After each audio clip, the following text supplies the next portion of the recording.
Jacob Reed had built his diner chain from the ground up.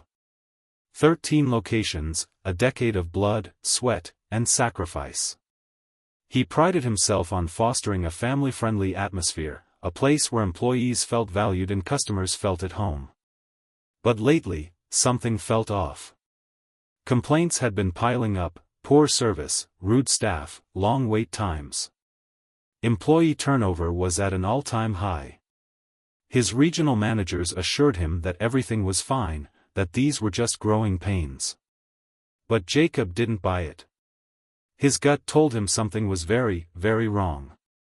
Determined to uncover the truth, Jacob did something drastic: he went undercover.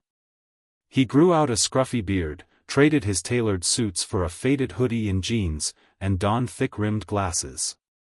He transformed himself into just another everyday customer, unrecognizable from the polished executive featured on the company's website.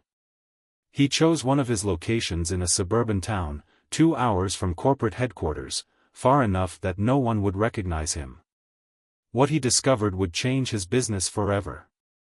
The moment everything changed. Walking into the diner at lunchtime, Jacob took in the surroundings. The dining area was clean but outdated. The booths were worn, the air carried the comforting scent of fresh coffee and sizzling burgers. It seemed fine on the surface, but something felt off. A young waitress approached him, her name tag reading Megan. "Hi there, welcome," she chirped, her voice cheerful yet strained. Dark circles under her eyes told a different story. "Just coffee for now," Jacob said, sliding into a booth by the window. As Megan rushed off, Jacob observed. She moved quickly, efficiently, balancing trays and refilling drinks with practiced ease. But she looked exhausted. Then, a harsh voice boomed from the kitchen. "Megan! What's taking so long?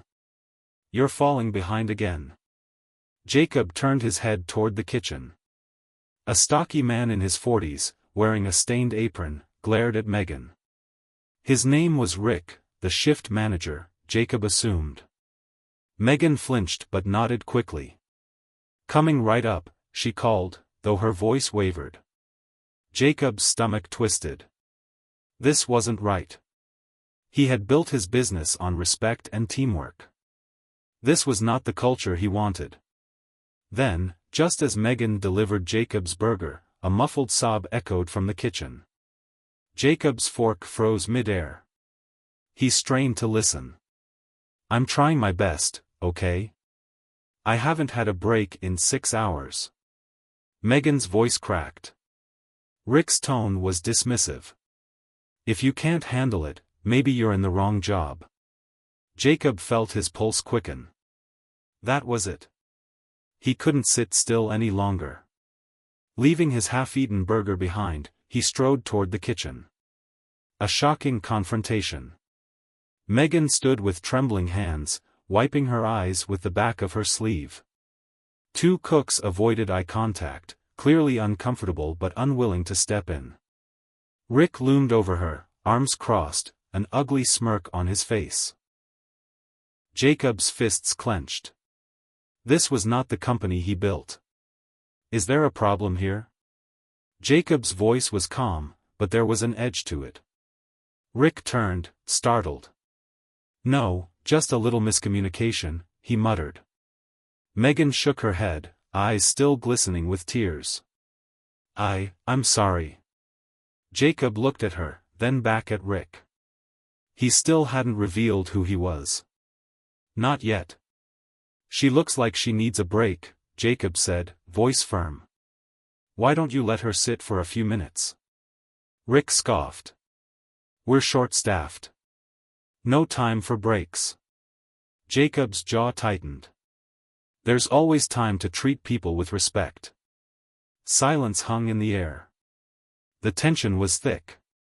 Then, a cook named Connor, a wiry young man with nervous energy, spoke up. "Megan hasn't even had time to drink water since she clocked in." Rick shot him a glare. "Stay out of it." Jacob turned to Connor. "And who's in charge of making sure you guys can actually do your jobs?" Because from where I'm standing, it looks like the pressure is coming from bad leadership. Rick's face turned red. Look, I'm just doing my job. Jacob took a slow, deep breath. It was time. I own this diner, Jacob said, pulling out his wallet and flipping it open to reveal his company ID. And 13 others just like it. The room fell silent. Megan's eyes widened. Connor's knife slipped from his fingers, clattering onto the counter. Rick's face drained of color. I didn't realize, Rick stammered. No, Jacob interrupted. You didn't. Firing the toxic manager. Jacob motioned toward the back office. Let's talk. Rick hesitated but followed. Once inside, Jacob shut the door. Do you have any idea how out of line you've been? Rick opened his mouth, but Jacob cut him off. Save it. I've seen enough.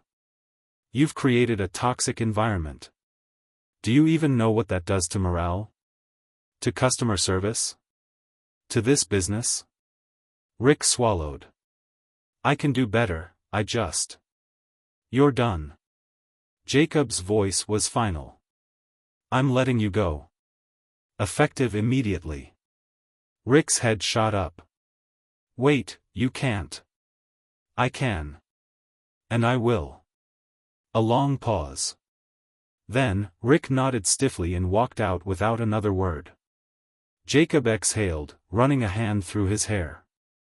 He didn't relish firing people. But this was necessary. A new beginning. Stepping back into the dining area, Jacob saw Megan and Connor watching anxiously. I want to thank you both for your hard work, Jacob said. Things are going to change around here. Megan and Connor exchanged glances, hope flickering in their eyes for the first time in months. Jacob continued, Connor, I'm promoting you to assistant manager. Megan, you're getting a raise. And no more skipping breaks. Megan's hands flew to her mouth. Oh my God, really? Really? Over the next few weeks, Jacob stayed at the diner, working alongside his team, listening.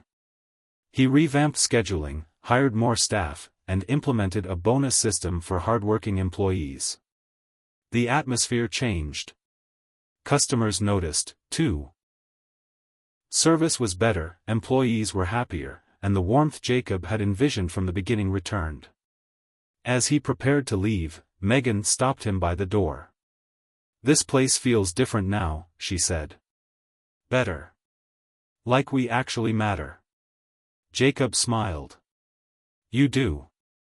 As he walked to his car, he felt something he hadn't in a long time. Pride.